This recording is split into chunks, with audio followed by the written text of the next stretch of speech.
I welcome you to this feature on the history behind firing glasses and hope to speculate why they've become part of what we do. I will talk about various articles that review and consider how firing glasses are used, as well as some of the thoughts of why they become part of the toasting process at the Festive Board. As I outline and speculate on some of these ideas, I will also intersperse video clips and images of some of the firing glasses that are within the museum at Sindlesham. This, with the research I've undertaken, I hope will give you a window into a small part of the items and literature that is held in both our library and museum.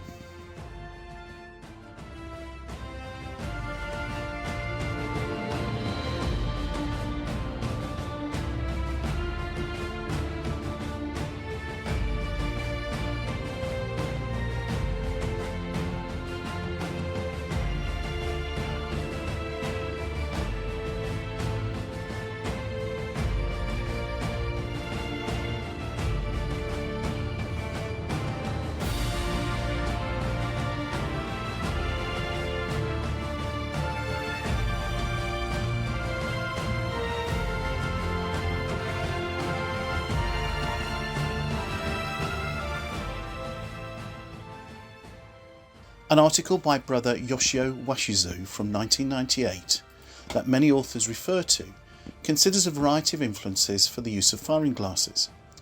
I will look to review elements of his ideas as well as other sources that I've found. At the start of Brother Yoshio's article, he considers the connections of gunfire salutes that would have occurred at times of celebration. One specific event he highlights refers to a note in the 17th century formed from a brief description given in the town of Preston. The quote is, "The mayor with his great attendance is received in the streets by his guards of soldiers and companies of trade. He makes his procession to the church gate bands, where he and his attendants are entertained with a speech made by one of the chief scholars of the school. A barrel or hogshead of nappy ale standing close by the bars is broached, and a glass offered to the mayor, who begins a good prosperous health to the king, afterwards to the queen, the nobility and gentry having pledged the same. At each health begun by Mr. Mayor, it is attended with a volley of shot from the musketeers attending. The country people there present drinking of the remainder." With his article, Brother Yoshio then goes on to consider other examples where gunshot or volleys are used to punctuate similar celebratory events. From my research at our own Masonic library in Sindlesham, aided by Roger Coles, we found a number of articles. One of these was from a letter to the editor of a monthly Masonic journal. The contributor had explained that they'd been casually discussing the concept of firing glasses with another brother. The basis was that a firing glass had two purposes. One was for their daily grog ration, and the other to measure the powder for the naval guns. As is then pointed out by the editor, with some scorn and a reaction of disbelief, he states that at this point in history, the guns would need multiple scoops of powder with the glass, which would make the need for rapid firing ineffective. But also, the thought was that in the 1700s, the guns were fired with pre-measured cylindrical cartridges.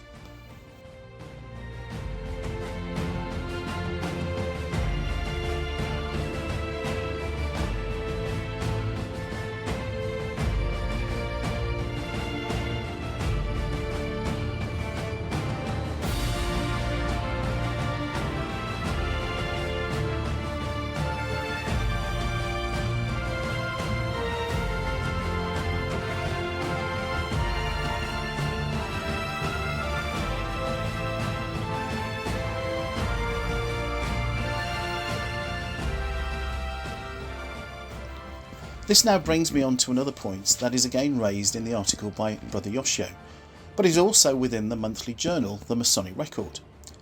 This article first reiterates the principle of drinking to the health within a toast and indicates that it was likely that our operative brethren were a social body of men and would take any opportunity to socialise.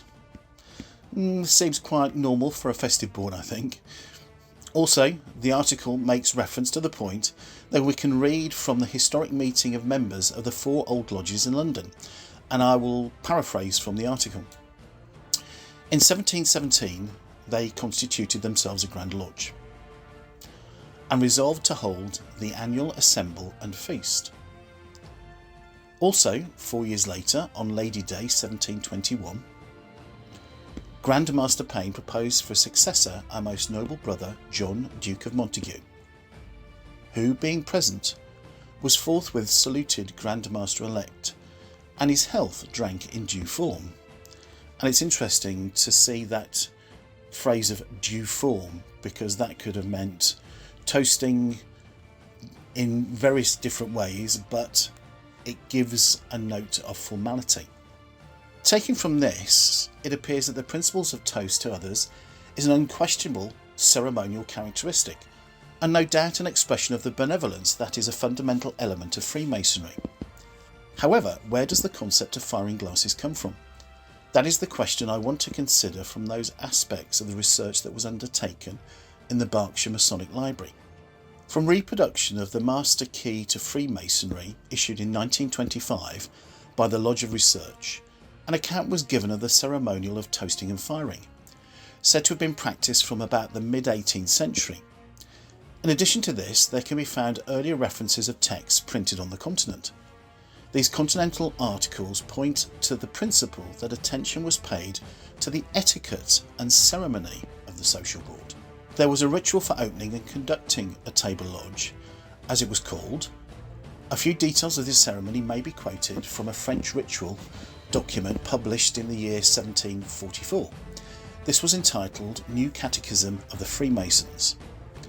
From this work we can gather that most of the lodges abroad were held in taverns or inns, even if they met elsewhere for their Masonic work. The dinner or banquet was served in a cabaret, where the host and the waiters were also members of the order. In France, this was considered a protection from visits by the police, who from early times had always been suspicious of any body of men meeting behind locked doors.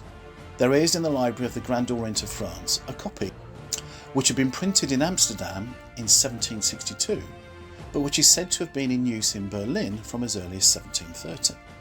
The ritual describes that once the meal reached dessert, all the brethren rose and the master said, "Brethren, we are about to open a table lodge for the drinking of customary healths with all honours of masonry and with 3 times 3.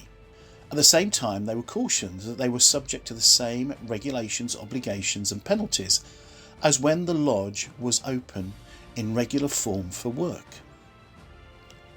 Once the table lodge had been opened, new names were given to everything on the table. The lighted candles were called stars, food was designated materials, wine was called red powder or strong powder, bottles were barrels, and glasses cannon. Charging the cannon was pouring the wine into the glasses. In reviewing this, we can see similarities in today's modern festive board, as the Director of Ceremonies, or Tiler, looks to close the doors after waiting for the table to be cleared before the toasts. This is as if a table lodge is being opened. In some lodges, before the toasts are called, the master inquires to the wardens to report if they are fully charged in the west and fully charged in the south. Researching this has shown similarities to what we do and also why we may do it. However, it's possibly brought more questions than answers. Some of those questions that come to my mind are: is it an extension of regularity to the formality and respect that the toasts deserve as to whom they are made, and therefore requires the formality of a subordinate lodge being tiled? If this has the extension of the formality of French dining, why was it adopted? Was it just the fashion of the time, or would this have something of the influence of the Huguenot migrants, especially as they were known supporters of the Hanoverian royalty? Some of that obviously has connections to the first Grand Lodge and one of its founding lodges. In looking to mimic the firing of salutes, and that the glasses are cannon and the wine powder, are the glasses being seen as another form of object in a lodge? If so, is this why, as we've seen from some of the glasses illustrated in this talk, they are heavily decorated with Masonic symbols? Some of those relate to the craft, but to some also seem to relate to the Royal Arch. Depending on the design of those symbols, which constitutions do they refer to? English, Scottish, or Irish? So to conclude, we may be more aware of what could have influenced the use of firing glasses and the principles of firing at the festive board. We may even have some sense of why we do it. But from the questions I've just raised, some of the details of why may still need to be considered. I can only suggest you visit the library and museum yourselves when you're next in Sindlesham or at any other time and pursue your own research.